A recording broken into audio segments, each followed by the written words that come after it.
Okie dokie, I believe we are all the way live. Hello and welcome to my graveyard. I'm your host of the evening, the Cemetery Man from Salem, Mass. Always taking names and kicking candy ass. Lavin Ligar here with you on Grande's Graveyard. Welcome back to another edition of the show. And today we have, I guess you consider this episode 3 in the random impromptu John Grande ranks shit lists. And I've been wanting to do a villain rank list for a long time. I was initially thinking doing Teen Titans, and I definitely want to do that someday. That's definitely something I want to do, especially if this goes well. I also would like to do Batman villains. And then I kind of thought about it and I was like, well, who has my favorite villains? Which superhero has the super villains that I enjoy the most, at least the most to talk about, origin story, designs, all that stuff. And honestly, I'd lean towards Spider-Man, and that's why I picked Spider-Man villains for the show here tonight. And I'd been thinking about this, so I was like, why the hell not? Why the hell not pull up a list of Spider-Man's greatest and worst villains? I guess this is more positive list. Like looking at this here, I definitely don't see that many that I'm gonna have a problem with, I would say. But we have our ranks here. I know it might be a little bit hard to see because of the screen share. It's not the most clear thing in the world. But from the bottom, we have failure, so an F. We got bad, we got okay, good, amazing, and the top of the top, spectacular. So if they get spectacular, that's the highest. So I figured it'd be fun to just do, instead of an A or S rank tier, I would do spectacular and amazing in the theme of Spider-Man. I didn't really go with it for the rest of the way, just good, okay, bad, failure.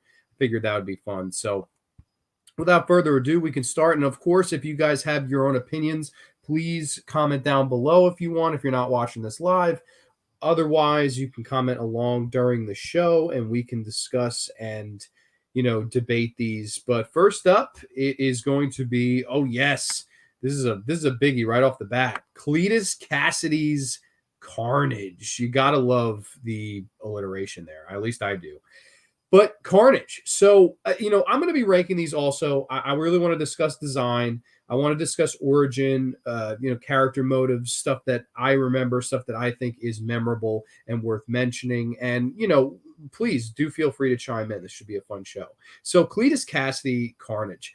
I'm a huge fan of the Carnage character. And I think it's actually a quite darker villain for Spider-Man to face. And I mean, I know everybody mentions Venom, and Venom is probably the superior of the two, but there's something about Cletus Cassidy that's just fucking a lot darker. And, the whole serial killer aspect. And I always thought the red on black design looked so much cooler than the black and then the classic symbiote sign on Venom's chest. I just adore this design. I'm a really big red black color scheme guy. So the color scheme I adore. I also like that Carnage isn't as muscular or big as a Venom.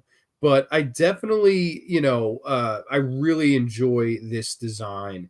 And I definitely would think that Carnage is one of the top Spider-Man villains that there is. So for now, we're going to put Carnage in the amazing level because I really do like Carnage. I think it's an awesome little villain. I definitely in the Ultimate Spider-Man video game, one of the most fun boss fights is when you're Venom and you face Cletus Cassidy. And it is just such a war because they work for two different reasons. Venom is the more, intelligent and strong and physically intimidating, whereas Cletus Cassidy, it's more of this motherfucker ain't in control. And this motherfucker's about to kill your ass. And I don't know, there's just something about the villain that it's such an R-rated Spider-Man villain. And I would like to see it done in a Spider-Man film someday. I do know that the upcoming Venom movie, the Venom sequel, Let There Be Carnage, we're going to see Woody Harrelson portray the character. That would be absolutely fantastic. I really would like to see that. But, until then, I'm definitely going to have Carnage as an amazing tier. I really do like Carnage. I see comments here on my phone. I'm following along on my phone. So, if you guys want to say hi, please do. Let's see. Arthur Bremer's in the house. Dude, Arthur, how are you, man? It's good to see your name. I haven't seen your name in a while. What's going on, buddy? The Flo Chambers in the fucking house. Dude, who did you put as a failure? Oh, well, we're just starting this son of a bitch. So basically what I do here, Flo, is I'm going to put whichever villain I'm talking about in this box right here. So next up, I know his head gets cut off. We get Chameleon. This is the next villain here. But I'm going to talk about them, and then we have our rankings here from failure, bad to good to amazing to spectacular. So instead of an SA tier, I just did spectacular amazing just because it was in the theme of Spider-Man. I figured, why the heck not? We have, of course, AJ Zetro in the house. Where will Rocket Racer rank? Oh, I don't think Rocket Racer's on here. See, it's a shame. I don't have a Twitter account, so I cannot, unfortunately, create my own list. But this was the list where I liked the little character designs the best, like the little illustrations. And I said, fuck it, I just picked this one. And I don't want to be here all night. I didn't want to do every single Spider-Man villain that there ever was. But this was the one that jumped out. If I had Twitter, I would have made my own, but it is what it is. Let's see. Yes, Carnage is amazing. Spider-Man for N64 was crazy. I loved Spider-Man 1 for the PlayStation 1. And the final fight, you fight Doc Ock, you beat Doc Ock, then it might be you fight Carnage first. You fight Carnage first, you throw him into this like crazy Sonic enhanced thing, and that's how you beat Carnage. And then you fight Doc Ock, and after you beat Doc Ock, you're thinking, okay, this is all over, all is said and done. The Carnage symbiote falls on Doc Ock, and it's a Doc Ock Carnage symbiote that chases you throughout this exploding building, and that's the final level. I will remember as a kid absolutely having the greatest time playing that. It was just such a, wow, you're mixing two of my favorite Spider-Man villains and to make this one super mega villain. And I always like the fact that it's nothing you can fight because there's no way realistically that anybody could beat Doc Ock and Carnage combined. And I loved that it was just a chase and then the explosion took care of the boss. Really cool stuff. I really like Carnage, man. I'm a big fan. The Master of Fear is here. Good brother Devin, how are you, buddy? Good to see your name tonight. I hope all is well. I'm pretty sure you're a big comics guy, so please do not be too quiet on this stream. Let me know what you think about certain rankings and certain villains. Carnage was the final boss. Yes, Carnage Doc Ock was the final boss, which was really, really cool. That's a great game. Yes, Spider-Man PS1, I still play. Dude, yeah, me too. I bought it at this retro gaming place the other day. And it's fucking fantastic. I've been playing the PS4 Spider-Man game, and I adore that too. I'm about 60. I'm like 2/3 of the way done with the game. I love that. I really enjoy the whole psychology, and we can talk about that when we get to Doc Ock, but we'll get there. So next villain up, it is Chameleon. And now something that people don't really ever mention, and I guess I can drag Kraven over here. These two were actually half brothers, which people never ever really mention. It's a weird two to be half brothers, but I don't know. I always thought that was something. But the Chameleon, the master of disguise, the master of deceits, really cool villain. I believe if memory serves, he was the first ever Spider-Man villain in the Amazing Spider-Man issue #1. I believe it was the Chameleon who was Spider-Man's first foe.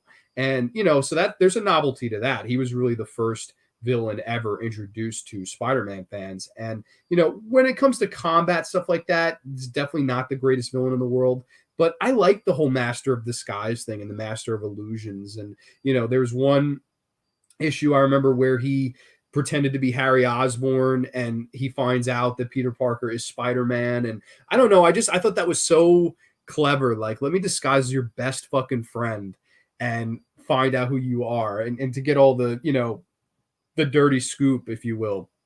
I thought that was really villainous. And the design, I like the design, and obviously I guess the design kind of mixes and matches. It's funny, before I went live, I couldn't figure out who the heck this was. I was like, who the hell is this? And I was like, wow, fucking come to go that I figured out it was Chameleon. I was like, well, Chameleon masked himself even on this fucking tier ranking thing. So Chameleon, I would say Chameleon is either an okay to a good villain. For now, I'm gonna bump him up to good. I think Chameleon's a pretty good villain.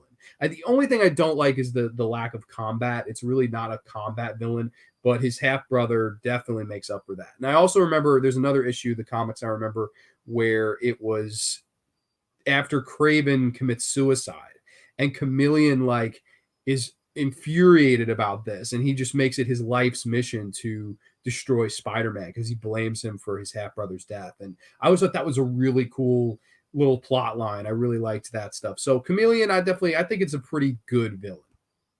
So coming up next, oh boy, we got one of the big boys. We have Dr. Octopus, Otto Octavius, Doc Ock for short. I think definitely a top 2 or 3 Spider-Man villain that there ever was. I mean, we can talk about all the different adaptations, whether it be the 90s cartoon, whether it be the, Spider-Man 2 with Tobey Maguire, and of course Alfred Molina playing Doc Ock. And I always really liked that character arc for that particular Otto Octavius. The fact that, he wanted to accomplish his dream for the good of mankind, and how intelligence is a gift, it's a privilege, and all these things. And Spider-Man has to teach him that sometimes we have to give up the things we love the most, even our dreams. And I always thought that was a great story arc for Doc Ock, to kind of have his dreams, his wife, everything just crumble within a matter of seconds. And the only thing he has left are these 4 mechanical arms that will kill for him. And he wants to steal his precious tritium. I mean, one of my favorite villains in any film. I just love Alfred Molina's portrayal. And then, of course, fast forwarding to the Doc Ock in the PS4 game that I'm playing right now. I think the most important thing about the PS4 Spider-Man game is the fact of Peter Parker and Otto's chemistry.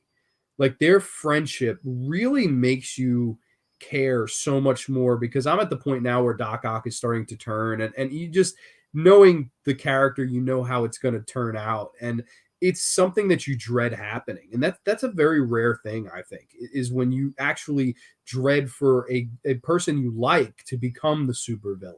There are certain villains where you can't wait, like Green Goblin, for example. That's not somebody I dread to see turning, because Norman Osborn was a piece of shit. It's only fitting he become a supervillain because it fits him. But Otto was a likable guy, and a guy that really wanted to make a change. And instead, it goes to show you how quickly tragedy can turn a good person into a bad one. And I love Otto Octavius. I always love the design. I love this particular design, the green and yellow suit. I love this. It's funny. Green is a recurring theme for a lot of Spider-Man villains, whether it be Doc Ock, Electro, Green Goblin, Mysterio, Chameleon. I mean, Scorpion. There's so many villains that have that green color scheme. I'm not sure why, but I mean, it's funny. It seems to be a color scheme that they used quite a bit. Doc Ock to me is an easy S tier, spectacular tier for me. He is no question going to go into the spectacular column. So we've got one of each in each of the top 3 columns. So that's going to be interesting for now. Flow Chamber says, I love Doc Ock from the animated series. Yes, no, I love Doc Ock from the animated series as well. I think Doc Ock, like, when it comes to Spider-Man's most iconic villain, he's probably the one that's going to come to most people's minds. Like, even in the comics, in the movies, in the video games, I feel like there's never one that misses Doc Ock. There's never one where I'm like, oh man, imagine, I wish they'd done Doc Ock. Like, it's one of those villains that it's been done so much, but it's never really been done poorly. I really like Doc Ock. I'm a big fan. Spectacular Doc Ock. Yeah, no, definitely. I think the world of this villain. I think in a lot of ways this was Spider-Man's most intense villain, and you can make the argument that he's Spider-Man's best villain. He's not my personal favorite, but he's easily in the top 2 or 3, and he is definitely a spectacular villain. So moving on, this is just a pro pick, I think, of a ton of the Spider-Man villains we're going to talk about. So I don't know. I'm not sure if this was a pro pick to try to be like, oh, the Sinister Six, because I see some of the Sinister Six in there. But instead, I figured we just move on to Max Dillon, Electro. Yes. Now, a lot of people never mention the great origin story for this. And I don't know, maybe I'm just in the minority of liking this origin story, but in personally, I just love this. But by the way, I'm just going to check my audio really quick. So I want to make sure my audio is not fucked up. Audio, just make sure. Okay, I'm sorry, I just wanted to make sure my audio wasn't fucked up. I was like, dude, I would feel so bad if I went through this whole thing with fucked up audio. But Max Dillon as Electro, of course, he was the person who was working on a power cable in the storm and gets electrocuted, and then thus becomes Electro as soon as he awakes. Always thought that was such a fun, like, super villain origin for this motherfucker to get struck by lightning and then fucking, decide, all right, I'm a super villain now. And basically he could get charged via electricity and become stronger. He could even fly in some of later of the comic adaptations. And I thought most of all, and what made Electro better than Shocker was Electro was more fun. Like Electro had more of a personality than Shocker ever did. Shocker was sort of boring, in my opinion. I always liked the design, but from a personality standpoint, I really liked Electro. And, he may not be an iconic Spider-Man villain. He may not be a Spider-Man villain that a lot of people, go back to. But first and foremost, I love this design. I love the Electro mask, if you will. I think it's just such a cool little mask. It almost looks like a crown. It almost looks like Juice and Thunder Liger's mask. I wonder if he ever took any inspiration from this outfit. I love the green yellow color scheme, of course, similar to that of Doc Ock. But I don't know. There's something about this suit that I really like. And I always remember the Spider-Man video game, Spider-Man 2 Enter Electro, where Electro is the final villain. And he's trying to get this amulet the entire game. And Spider-Man, at the risk of trying to save this doctor at this big ball, he saves her, but Max Dillon gets the amulet and he almost becomes invincible. And Spider-Man has to fight him on top of this building where he could recharge himself. Even if you beat the shit out of him, he can get his life power back. So it's very rare that you get a boss fight in a game like that where the villain can actually get its health back. And I don't know, I thought he was always a really cool villain, kind of a fun personality. And, something I will say, the Amazing Spider-Man 2 movie with Jamie Foxx, I had no problem with Jamie Foxx playing the character. In fact, I thought Jamie Foxx did good. It's just, I wish they would have gone more with the comic, because making him more like Edward Nygma, and the fact that Electro was more nerdy, and I don't like the design with the blue skin. I just don't. And the bald head. I don't know. To me, this classic design is the design I would go to first. I like this much better. I don't know. Maybe it would have looked goofy nowadays. Maybe people would have made fun of it, but I don't know. I don't think it was Jamie Foxx's fault. I think it was just a poor design and a poor direction for that particular character. I definitely would have liked to have seen something else done with the Electro character. Something more true to the comics, or even true to that video game. That video game is so much fun. Electro's working with Sandman and Hammerhead, and he's all after this amulet that's going to make him almighty and unbeatable.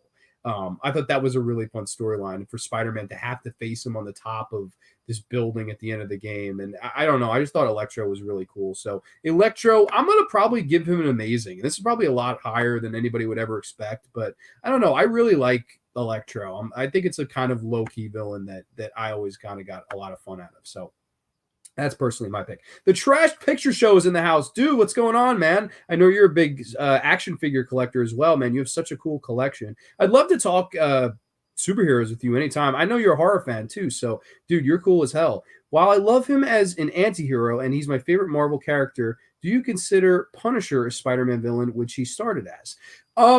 Now, personally, I'm not as familiar with the Punisher comic as probably you are. But I would like to read into that. I think that sounds very interesting. I always liked the Punisher was very R-rated, even for a Marvel comic. Marvel can usually be safe for the whole family, but Punisher was really sex, drugs, and rock and roll. And that's something I really always liked about the Punisher. And I would actually like to know more about he and Spider-Man's feud. I didn't really realize they had a feud. So if you can enlighten me on some of that, please do. Educate me, good brother. I'm always interested in hearing more stories and more, character arcs and stuff like that. But honestly, as if I would consider him a villain, no, because that's the first I'm hearing of it, but I'm all ears, man. I am honestly all ears. Flow Chamber, amazing. Electro. Yeah, I really like Electro. I think Electro is sort of underrated.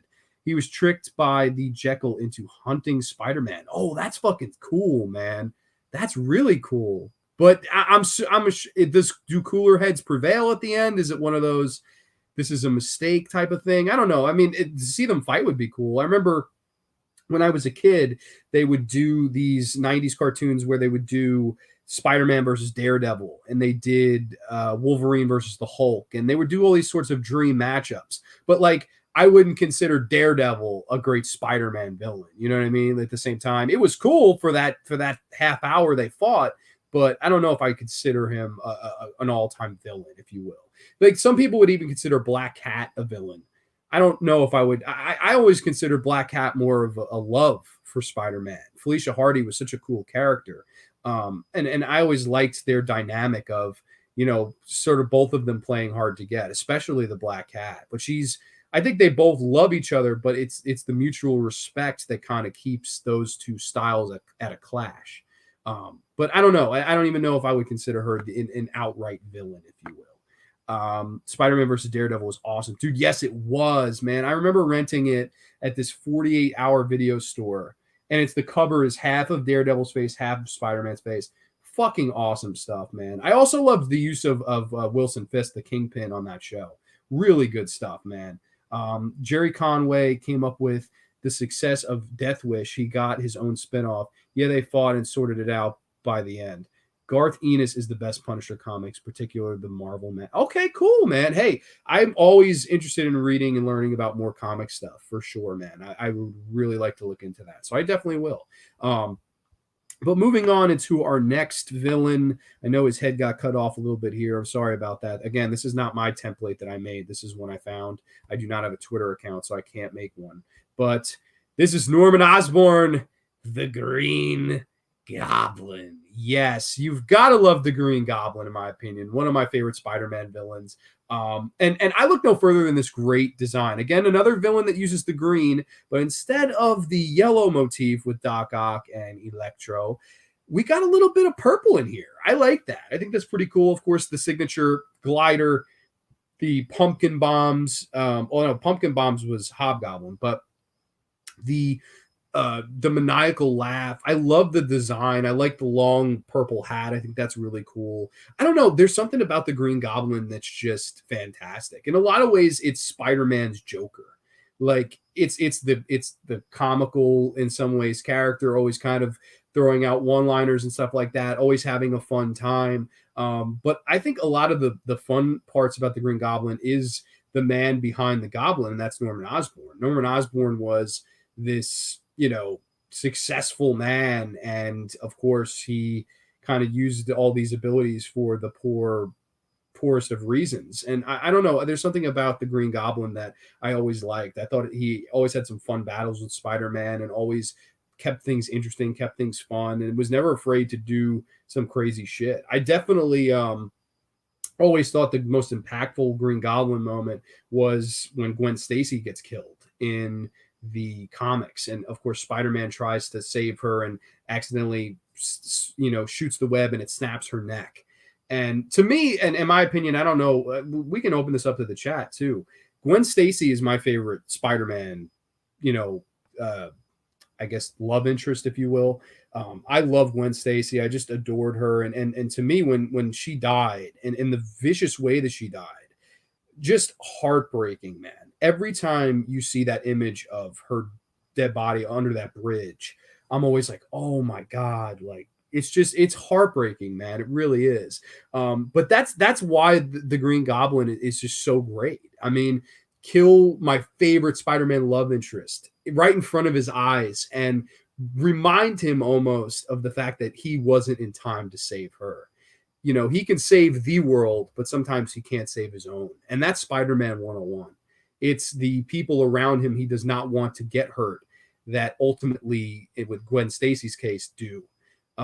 Green Goblin's great. Green Goblin is going to be a spectacular villain for me. Again, another one that I put in the top 2 or 3 all-time Spider-Man villains for me. I love the design for the Green Goblin in the Sam Raimi movie. Yeah, no, I do too. And I know a lot of people make fun of it and say, oh, it looks like Power Ranger villain or whatever. I get that. But I think in a lot of ways, I don't know how the original design would have worked. Like this original comic design. I don't think that would have translated to film that well. I don't know. I could be wrong. Like, especially doing a mask. I just don't know how that would have worked. I definitely think, I don't know, in some ways, it would have just not worked for live action. I think it works for a cartoon, works for illustration, but I don't know. But the Green Goblin is definitely a spectacular villain, I would say.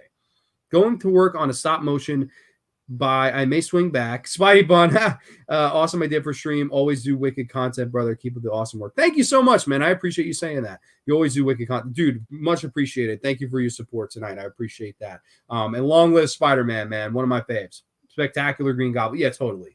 To me, that's a slam dunk.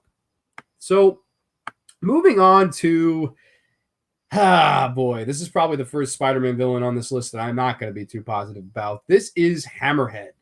Hammerhead, of course, was your take on a 1920s like mob boss gangster villain.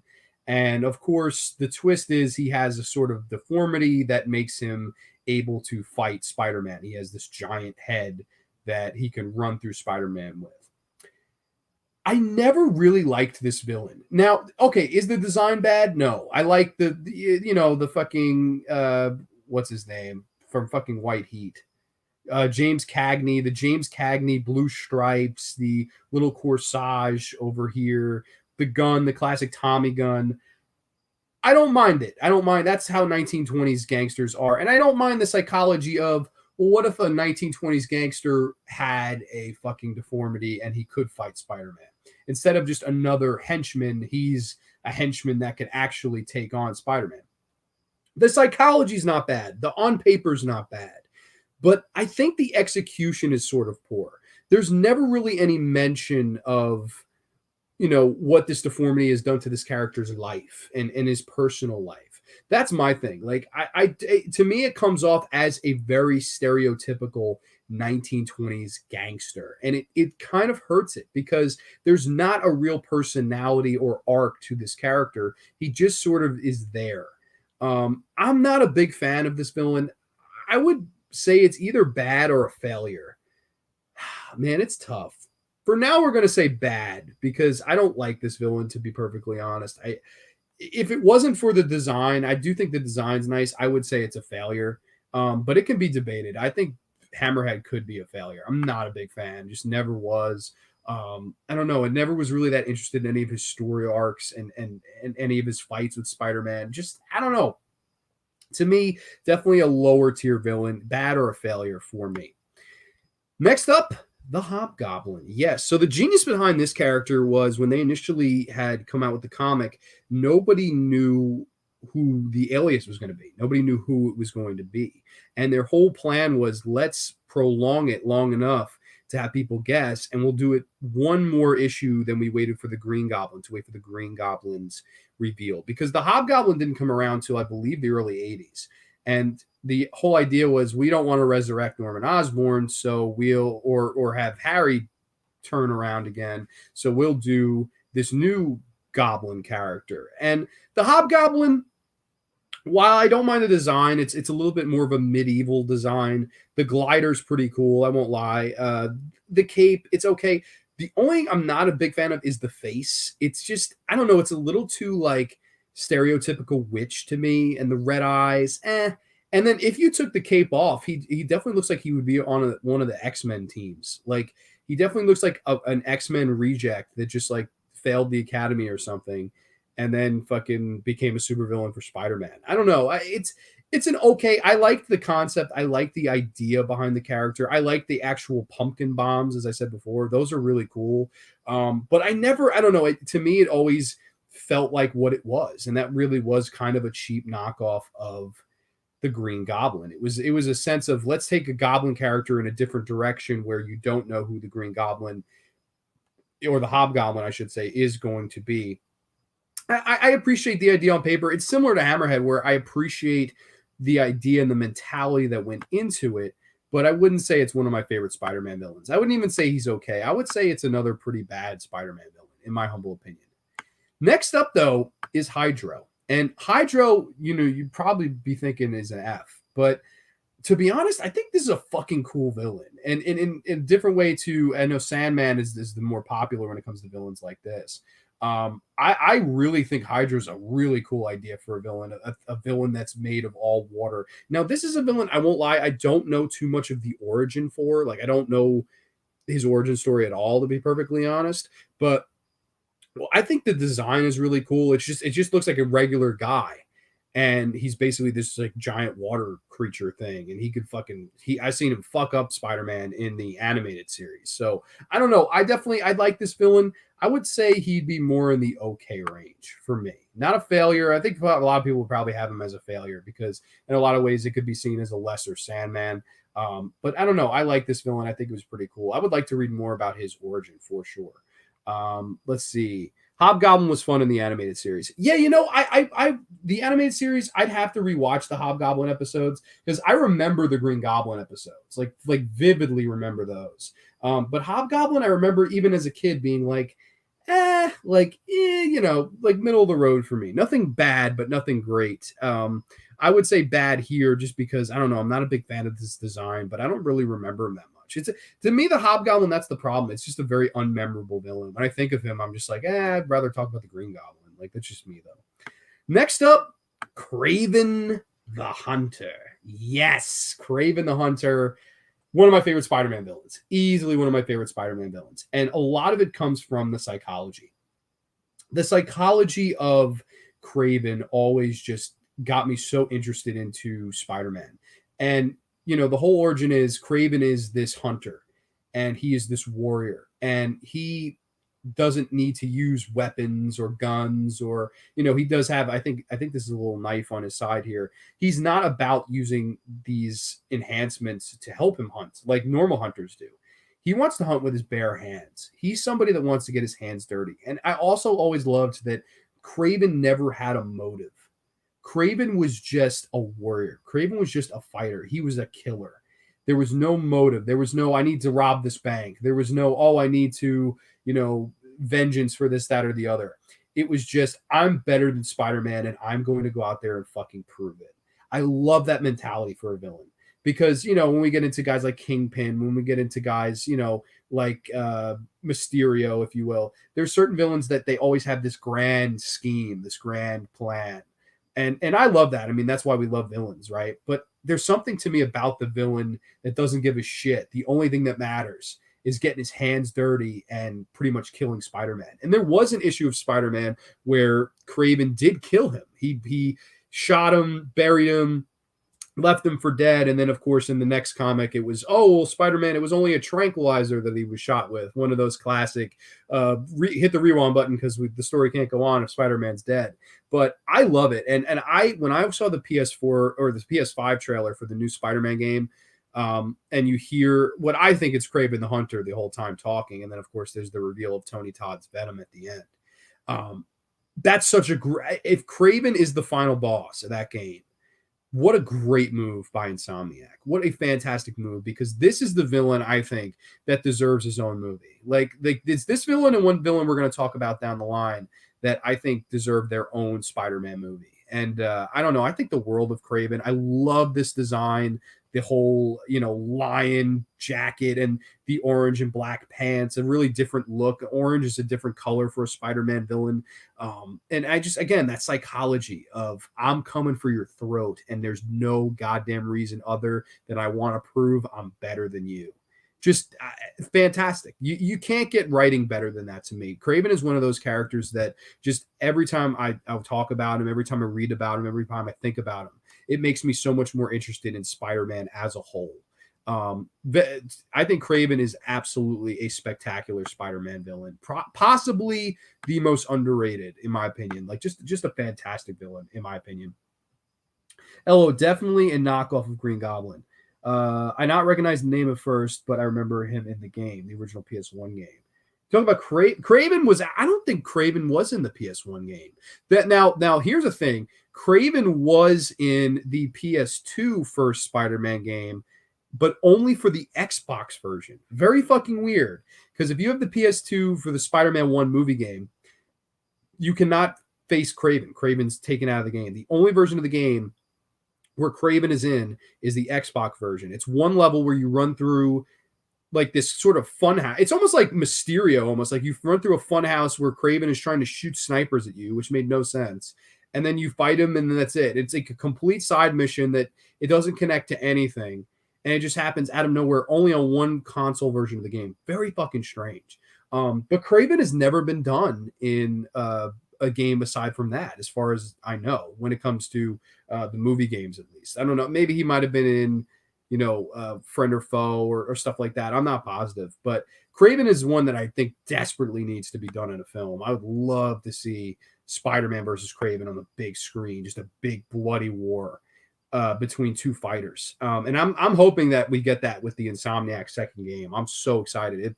If it's one of those deals where Venom, you can play as Venom, Miles Morales, and Spider-Man, and the final boss is Kraven.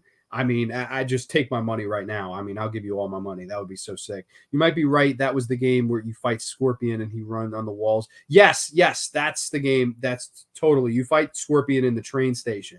And that's such a weird like Scorpion fight because he's like, oh, you'll take me back. And Spider-Man's like, I don't even know where the fuck you're from. Funny shit. Wilson Fisk, the Kingpin. Awesome villain, really cool. And like, first and foremost, I always think the funniest thing as a kid, I was always like, why can't Spider-Man beat this fat fuck? Like, why? Like, what is the big deal about this character? And it wasn't until, I got older where I realized that it's just really the design, whereas most of this is actually muscle, not fat. I swear to you, if you look at the comics, that is the case.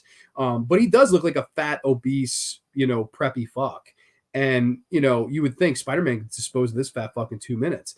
But the catch is he's super strong and he's almost like indestructible in a lot of ways. And I always remember in the animated series when he's crushing Spider-Man with that crazy bear hug. And I remember being like, oh my God, he's going to break fucking Spider-Man in half. You of course, you get this really fun Kingpin boss fight in the PS4 Spider-Man game in the opening. That's a great boss fight. Really fun stuff. And I don't know, I definitely like the Kingpin. I think it was a really cool, like sort of, a lot cooler version of what Hammerhead was, where he was the boss of this like mafia crew. Wilson Fisk, the Kingpin, was more of this like orchestrator of crime. But I liked that he could back up and fight for himself too. Kingpin is a really cool villain, in my opinion. I know this wasn't in a Spider-Man film, but Michael Clark Duncan as the Kingpin in the Daredevil movie with Ben Affleck and Jennifer Gardner.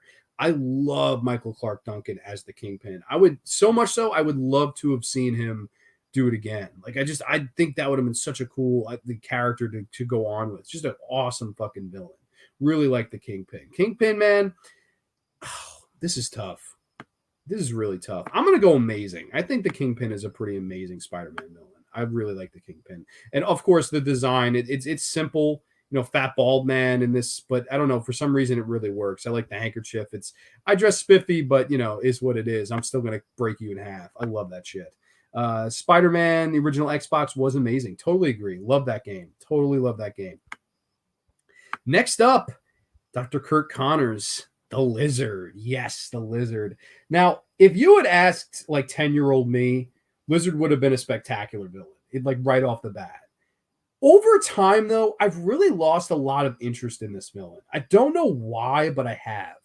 And like, I feel bad saying that, but it's kind of the truth. I don't want to lie to anybody. Lizard.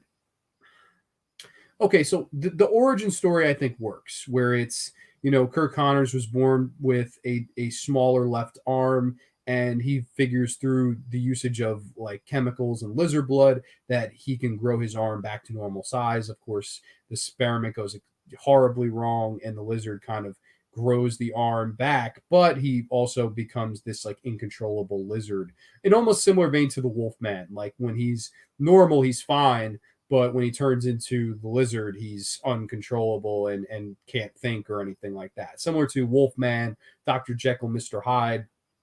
It really is. It's like a comic version of Dr. Jekyll, Mr. Hyde. I love the design. I always thought it was cool. Like this giant lizard with the lab coat. I love that. I will be honest, in the film, The Amazing Spider-Man with Andrew Garfield, I hate the design they used. And I hate that the lizard is mostly naked through that fucking movie. I don't know. Like and the actor playing him, I was always just like, like, I don't know, man. I don't mind the action sequences in that movie. The action sequences in that movie are good, but I don't think that the character is done that well. Like the design of it. Number one, I don't like that it doesn't have a snout. Like I love this giant fucking snout that the lizard has in this game and a long tongue and shit. I like the lab. I think the lab coat's essential. Like that makes part of the villain for me. I don't like that they took that off in that movie. I see Flo is he liked it in the Amazing Spider-Man. I won't lie, that's not a bad movie. I don't know. For some reason, the design and the actor they had play him, I didn't like as much as the guy who played Kirk Connors in the Sam Raimi films. He was in like Trick or Treat and Happiness. Like that guy did a lot of cool movies. I love the fight in the movie. Yeah, the fight in the movie is good when they're in the sewer, and then of course at the end when they're on top of the building and fucking Dennis Leary starts shooting it with a shotgun. Cool stuff. I admire that they actually had the balls to do Lizard as a main villain in a movie. Like, because on paper you wouldn't think they would do something like that. You think they would go to like a Carnage first, or even give Sandman or Rhino a shot at being the sole villain of the movie. But props to them for giving the Lizard a shot. The Lizard, I'll be honest, this is tough for me, man. This is tough, but people are gonna hate me for this, but I'm gonna say he's okay. Like he's gone from, in my mind, spectacular all the way down to like good/okay. He's okay in my eyes. Like, I don't know. I've just lost a little bit of interest in that character. I don't know why. Maybe I need to read more Lizard comics again to get myself back inverse into the character. But I don't know. For right now, Lizard, it's just going to be okay, middle of the road for me. Next up, Morbius. Yes, Morbius. Now, Morbius was a really cool character, I think, from a psychology standpoint of, he was ashamed of the monster that he was as well. Like, he wasn't happy to be Morbius. He was actually miserable.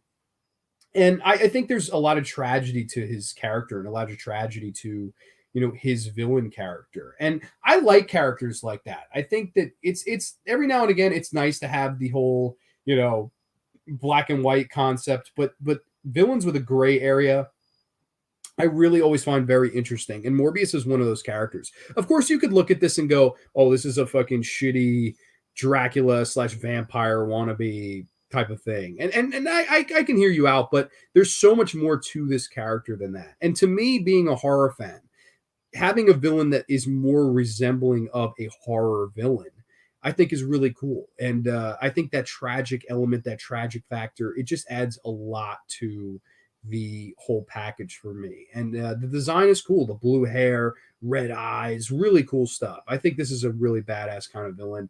A villain that I would consider pretty good. So I'm going to say another good villain for me, Morbius. Yes, the design was better in the animated series. 90 animation is flawless. I just watched X-Men, the animated series back then. Such perfect design. Yeah, no, the 90s Spider-Man and X-Men series, they're both fucking fantastic, man. Like, I don't know. You see, that's the one thing. Like, I wish there was a Blu-ray of like the entire 90s Spider-Man series. Like, I don't know why that doesn't exist. I'm sure, I don't know if anybody here has Disney Plus. Like, I'm sure maybe it's on those. But man, like, it would be so cool to fucking go back and just rewatch that whole series on Blu-ray. Like, about a year ago, I bought this Teen Titans set, and I rewatched every single episode of Teen Titans and loved it. Like, there should be a Blu-ray set of the Amazing Spider-Man 90s show. I think that would be really, really cool stuff. Next up, Mysterio. Yes, I absolutely love Mysterio. I think this is one of the cooler Spider-Man villains out there. Of course, Quentin Beck. He is the master of illusion, if you will, and basically another character where I felt, the movie was fine, the portrayal of him in the movie was fine, but like the initial origin story was far better than anything they did in the movie. The initial origin story is Quentin Beck is this like diehard wannabe actor, and basically he's not good enough, it doesn't work out, and he says, fuck it, I'll become a special effects guy, in similar vein to Tom Savini. And basically, one of his first projects, he ends up setting up this special effect to try to make it look really good, and ends up costing somebody their life.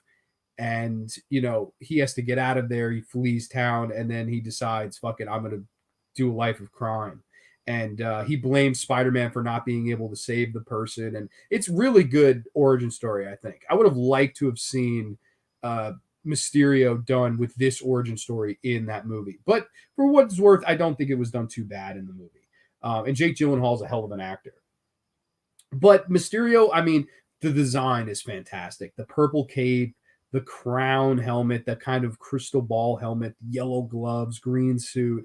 awesome. I always loved the voice of Mysterio, and the fact that there's he mentions here Flow Chamber, one of my favorite missions in Spider-Man 1. Yes, I love you fight the giant Mysterio in that game, and you have to go from level to level taking out parts of his body. Like you have to take out his legs, take out his arms, take out the helmet. Really cool stuff. One of my favorite boss battles in that game. And there's a lot of good boss battles in those early Spider-Man games. But that one's so memorable because of, having to hit him in each different part of his body. Like you can't specifically just knock him out. You have to chop down the tree one bit at a time. I thought that was really smart, and I thought it would prove for a fun boss battle. I also liked his usage in the Spider-Man 2 PS2 game. I liked the whole when you enter the wall of mazes, if you will, and you have to fight all those clowns. And there's also one mission where you're in this like burning drama theater and you have to save all these people with Spider-Man, and then you have to fight him on the top of the Statue of Liberty. Really cool fucking shit. I think Mysterio is a really ahead of its time villain. I like the fact that, toe to toe, mano a mano, he doesn't really have any powers. It's just all illusion. And the whole idea is Spider-Man has to really use his brain. And Spider-Man's no dummy.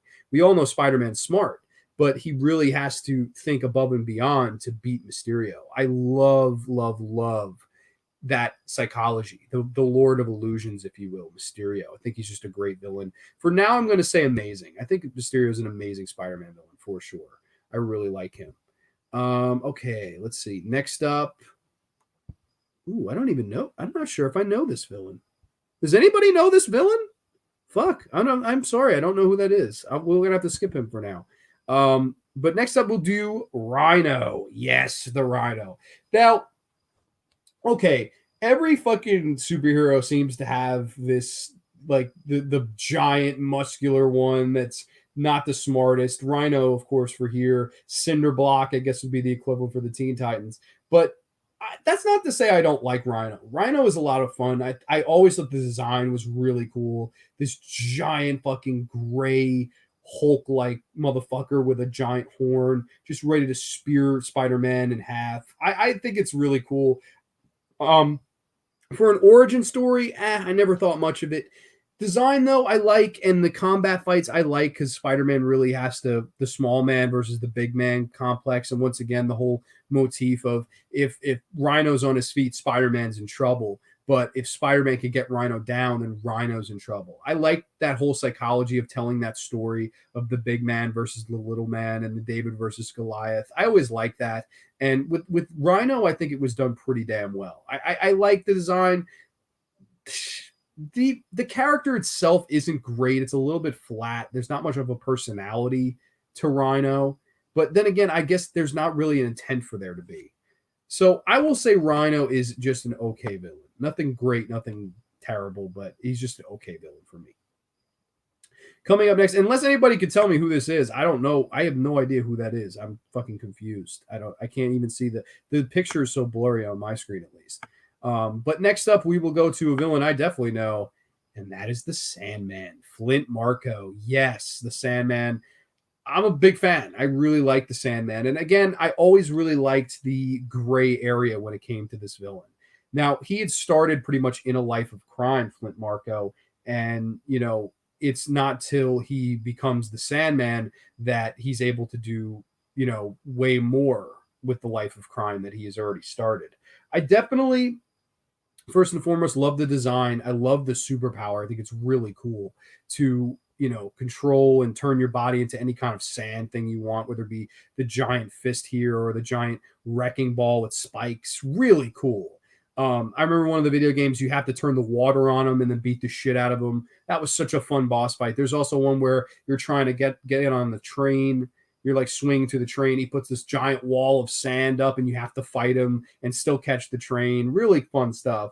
And a lot of people will probably point to the Spider-Man 3 Sam Raimi movie as a missed opportunity for this character.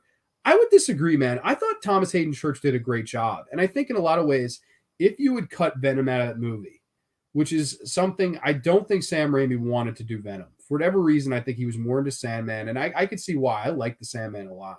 I think if they just let him do Sandman, it would have been a much better movie. I think it would have been a lot better received as well with audiences, because the Sandman stuff in that movie is well done. Where Sandman, his daughter is dying, and he has to steal the money in order to pay for her medicine and stuff. And there's a part of your heart that goes out to him there. You feel bad about that because he's doing it for a reason. He's not just doing it for, I want to conquer the world, or, I want to be rich. He's doing it for his sick daughter. And, part of your heart goes out to her because, Spider-Man knows that there is probably a good heart underneath all that sand. But at the end of the day, Sandman has to do what he has to do, and Spider-Man has to do what he has to do. So you have, again, another clash in styles. And I really always liked the Sandman for that. Again, I love the classic green, almost like the Freddy Krueger shirt, but if it was green, I always thought that was fun. Again, the superpower, excellent. I like Flint Marko, another one that always has to discuss the duality of man. And whenever a supervillain has to discuss the duality of man, and is this right or is this wrong, or, the conflicts that come with the responsibility of having a superpower, he's in a lot of ways, the opposite of Spider-Man in that light. And I don't know. I always appreciated Flint Marko. I really like this villain. I'm going to have to say spectacular. I think Sandman is fucking deserving of spectacular. You could argue amazing. He is amazing, but I don't know. I think he's more spectacular than not. I really like the Sandman. One of my favorite Spider-Man villains for sure. Next up, wow. This one. The Scorpion. Matt Gargan. A lot of people are going to be shocked. But this is my favorite Spider-Man villain. Easily my favorite Spider-Man villain. Number one, absolute my favorite Spider-Man villain. Now, Matt Gargan, if you don't know the origin, was a private investigator. And J. Jonah Jameson hires him to spy on Peter Parker in the comics. So the whole mentality is spy on Peter Parker because Peter Parker takes the pictures of Spider-Man. If you follow Parker, he'll lead you to Spider-Man. That's the mentality. He can't figure it out, can't get a good picture of it, can't seem to figure out that, one clearly ties to the other. So not being able to figure that out, J. Jonah Jameson says, hey, why don't we make you the anti-Spider-Man? Why don't we make you the absolute predator to Spider-Man's prey? And I love that psychology, because in reality, spiders are great predators, but they are prey to Scorpion. Scorpion is greater than the spider, and thus opens the door for Spider-Man to have to beat this character that is faster, that is stronger, that is more vicious, and will do whatever it takes. And number one, it's coached by J. Jonah Jameson, who always has it in for Spider-Man. And to take Spider-Man, Spider-Man's one of his foes, that's J. Jonah Jameson, that kind of cowers behind a desk and cowers behind the Daily Bugle.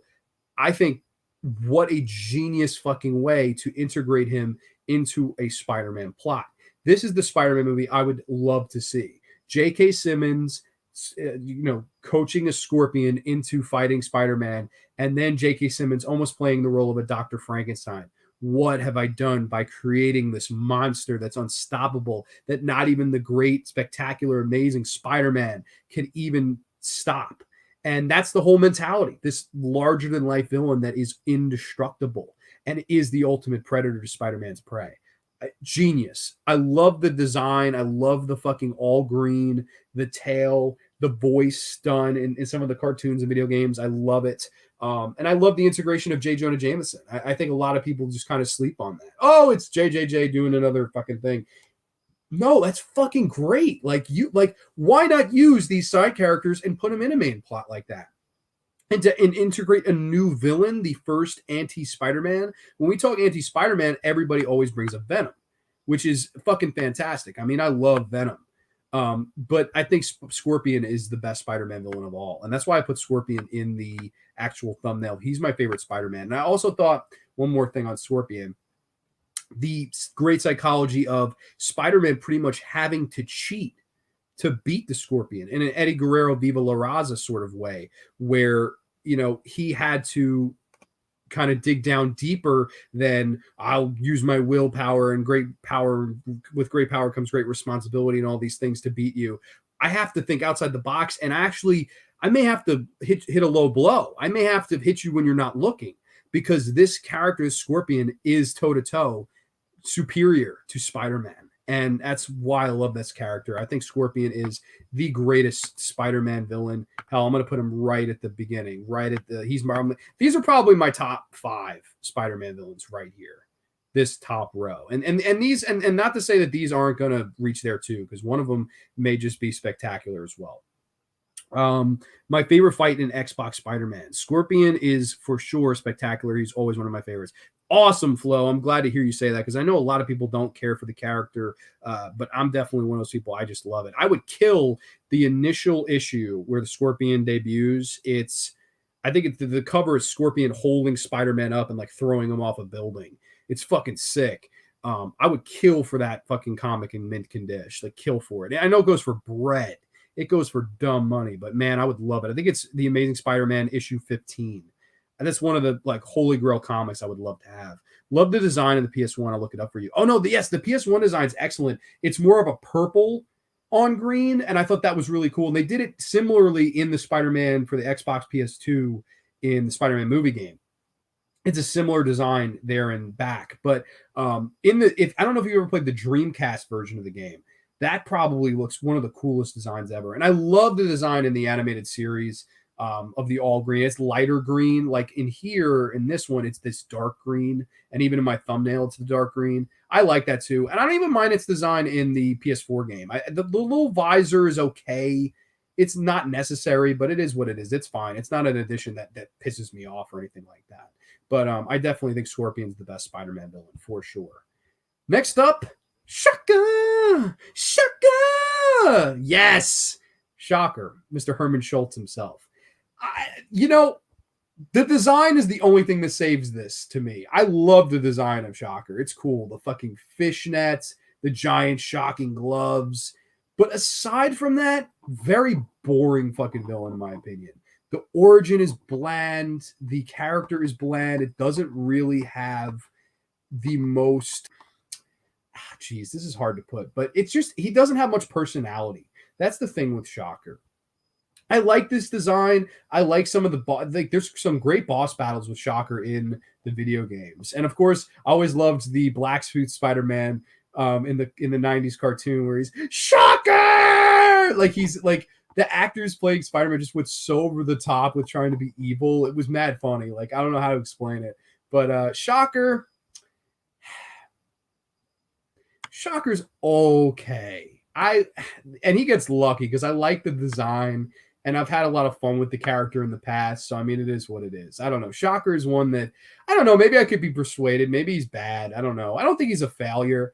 But and as a matter of fact, I guess I could spoil this. I don't think any of these are failures. I don't think we're gonna have anybody in this column. So that's pretty cool.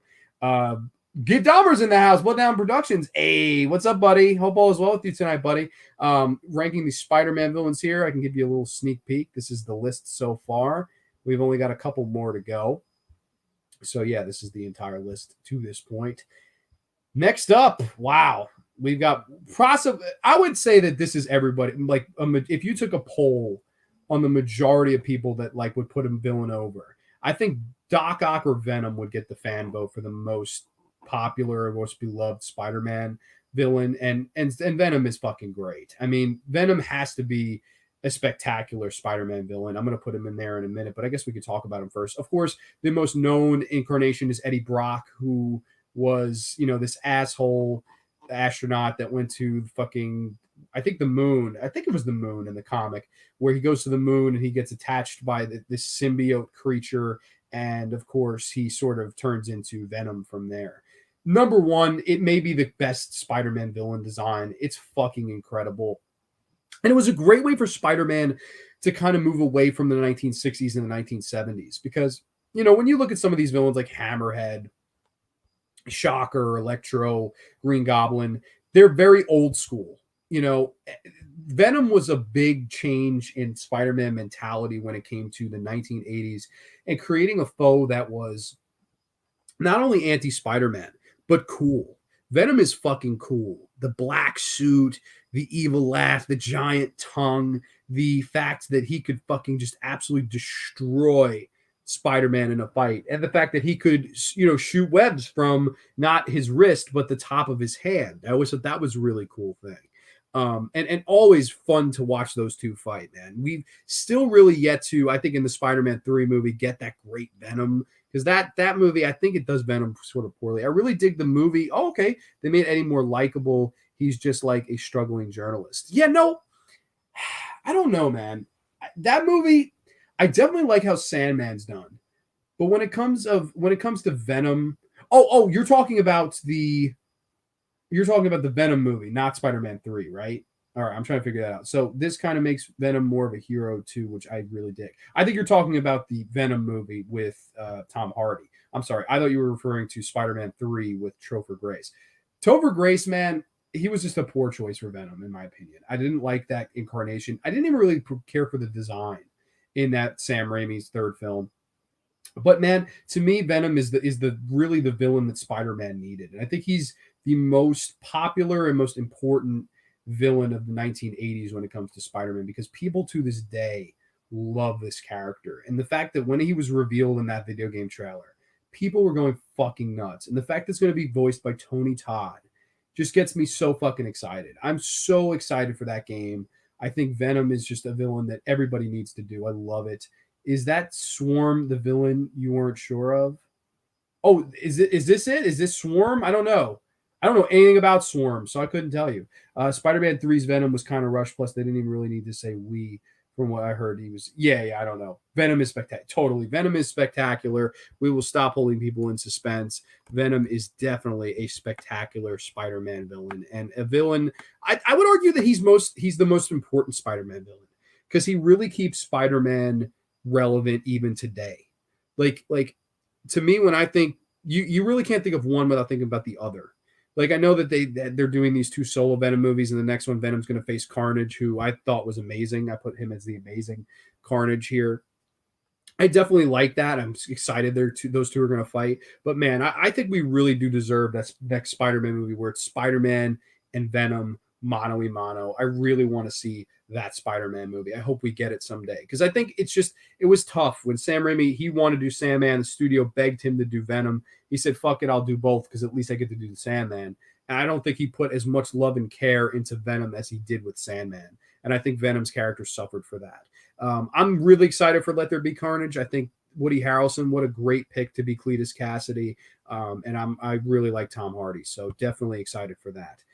It kills me they aren't going to do R-rated for the Venom movie sequel. Yeah, no, that sucks. That really, really needs to be R-rated, but it is what it is. I definitely think the performers involved will do a lot.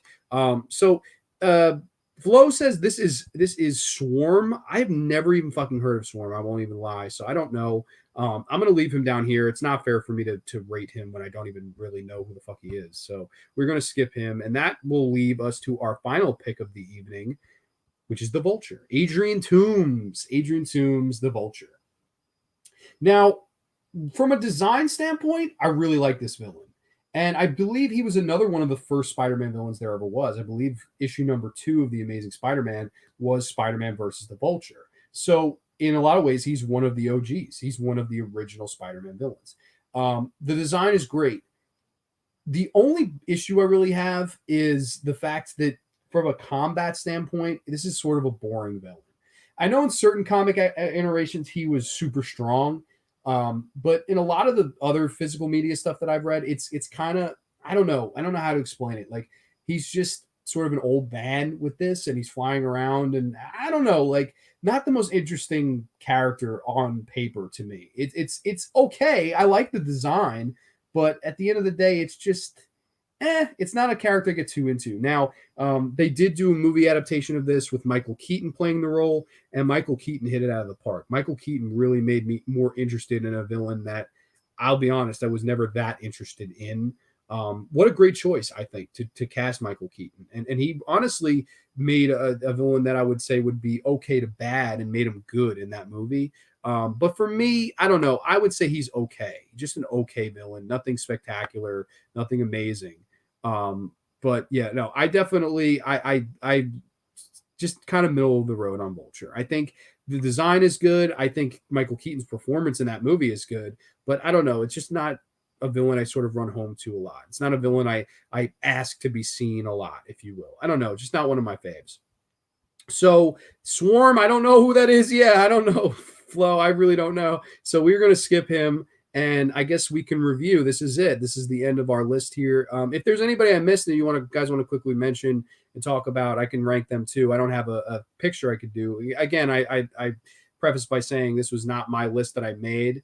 My template, if you will. This is just one I found. So if there's somebody I missed, somebody that you'd like me to hear talk about, the floor is open. I'll definitely take your questions. But we can do a whole thing in review here. Hammerhead Hobgoblin, probably the only two bad villains, I think, straight out bad. Hobgoblin has its pros. I like some of the medieval look, but I don't know. The fact that it was a Green Goblin just rip. And the fact that it was just the fact that, oh, well, we don't want to resurrect Norman. We don't want to resurrect anybody. So we'll do a new Goblin and not reveal the identity. I don't know. It was done better in the cartoon, I think, than in the comic. Hammerhead, very fucking generic villain. If it was more about his deformity as opposed to him being the 1920s gangster, it would be so much more interesting if you integrated the deformity and made it more about that. And then on the surface, he wants to be this 20s gangster, but he's fucking deformed and he can't do it. That's so much more interesting. There's so much more layers there. But they sort of go with more of a generic route, I think, with Hammerhead. Not a big fan. Vulture, Shocker, Rhino, Lizard, Hydro, totally okay villains. Nothing great, but good villains of the week. I mean, okay villains of the week. Chameleon, Morbius, really good, especially Morbius. I think the more I think about Morbius, I think the more of him. I just love the whole aspect of a tragic villain. I think it's really, really cool stuff personally. Carnage, badass. Electro, Kingpin, Mysterio, all four badass. And then this would be my top 5, top 6 right here. So there's 6 of them. Wow. How about this for the chat? Pick a top 5 out of these 6. So somebody has to be on the outside looking in. That's impossible, man. Wow. Scorpion's my number. Probably everybody would say Scorpion. Scorpion's my number 1. Then I would say Doc Ock. Then I would say Goblin. Wow. Between these 3, picking a 4 and 5. That's so tough, man. Kraven would probably be number 4. Although you could easily put Kraven here. You could easily put Kraven at number 3. I'll keep Kraven at 4. I would honestly keep it as is. This would be like my top 6. I think these are the best Spider-Man villains. Not a sinister 6, but a very spectacular 6, if you will. I love these 6. I agree, Flo. You can't go wrong with Spider-Man villains. I definitely think Spider-Man has the best villains. Batman is up there, but for me, I grew up on this shit. Like all these villains right here, just the big part of my childhood, in my humble opinion. The Batman of Marvel universe, but a better backstory. Yeah, no, I totally agree with that. For sure, man. So yeah, that was my Spider-Man ranking list. This was a lot of fun. It was a good hour to kill, keep my mind moving. If you want to make a list like this or tell me how you would have ranked it, please let me know down below. You can always do that in the comment section. And I guess we will call it a night. I will also give a little promo for this Thursday on the Graveyard. We will be doing a live commentary for Waxwork. That will be a lot of fun. So come and join me for that. We can, talk all things Deborah Foreman, Michelle Johnson, Zach Galligan, Anthony Hickox. Grab a do, grab a view, grab a brew, whatever the hell you want to grab, and join me live for that commentary. It should be a fun night. But everybody, thank you so much for joining. Do a Batman list, says Flo. Yo, hell yeah, I would love to do a Batman villain list. I will definitely do that down the road. I want to do Teen Titans as well. Definitely, I like doing these. I like doing the ranking things. It keeps your mind moving, keeps you thinking, keeps you creative, and I don't know, I enjoy doing these. So more of these random rank streams to come for sure. Thank you so much for joining, guys. I appreciate it. Bloodbound, Flo, Martin, everybody that joined. AJ was here briefly. Thank you guys all for watching and for the support. It means a lot. So we will call it a day there. We'll call it a stream there. Catch back on Thursday where we do a Waxwork commentary. Going to be a lot of fun. So thank you all for watching. Too sweet, peace, and we will catch you next time only on the Graveyard.